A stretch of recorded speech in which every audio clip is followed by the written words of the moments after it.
Tignan mong mabuti ang kinalabasan ng patapon mo ng orange. Sino ba naman hindi hihilig sa ganitong orange? Lahat naman siguro'y gustong gusto to. Lahat din naman siguro'y paborito din to. At wag na wag mong itatapon ang balat nito. Tara, may gagawin tayo dyan. At masusupresa ka lalo sa ganda nito. Dahan-dahan ko lamang itong kinakat. Dahil dahan-dahan kong para di rin siya masisira. Pagkatapos, kumuha pala kami ng kutsara at dahan-dahan lang din namin siyang tinutuklap. Paikot lang din. Dahil kailangan may maiwan dito yung pinakadulo niya at kakailanganin ko yan para mas mapaganda at mapakita sa inyo ang kinalabasan nito. Pagkatapos, inikot-ikot nga siya para dahan-dahan ko din siyang matuklap. Asawa ko na nga ang pinagawa ko nito dahil pag ako baka masira ko lang at di tayo makagawa ng gusto natin. At heto na nga, buti na lang hindi natanggal yung pinakadulo niya.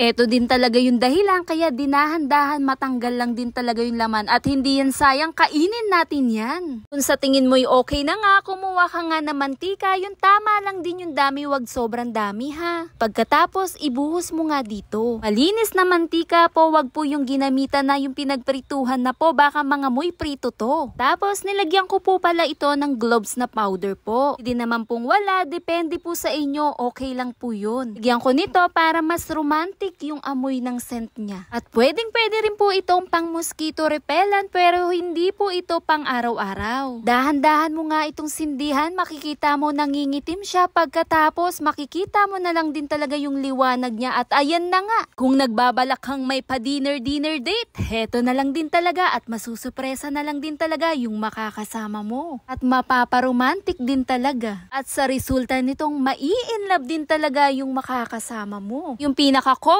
yung pagtatakpan ng orange niya, kinadkad ko pala para matanggal yung pinakabuhok-buhok niya. Pagkatapos, binutasan ko po siya. Para dun pa lang sa scent niya lumabas at makita nyo yung pinakausok niya. Pero mas mabuti pong wag nyo na lang din takpan dahil dito ginawa ko po para mapakita ko lang din talaga sa inyo yung romantic scent candle natin. Kung brown out naman dyan sa lugar mo, abay magagamit mo din to. Pero syempre, ilalagay mo doon sa lugar na safe dapat siya. At heto yung sinasabi ko po, yung kinakadkad ko siya para maging makinis yung pinaka-cover niya. At tara na nga, tignan mong mabuti ang kinalabasan ng patapon mo ng orange at heto na siya, romantic na candle mo pa'y mabangong mabango pa. Ito po'y hindi pang araw-araw, magagamit mo lang din talaga kung may romantic date kayo at nagbabalak ka dyan sa labas mo, sa garden mo, abay eto na lang din talaga. At romantic din talaga ang dinner mo. Sa itsura pa lang din talagang matutuwa na rin talaga kayo. At sa scent niyang bigay bango na rin ng orange niya. Gat maaari, wag mo na lang siya i-cover, mas maganda pa rin naka-open siya para kitang-kita yung pinaka-light niya. Sino ba namang hindi mai-inlove sa ganitong romantic candle na may scent pa? Kung may katanungan ka pa, comment ka lang sa baba. Yun lang. Follow for more. Bye!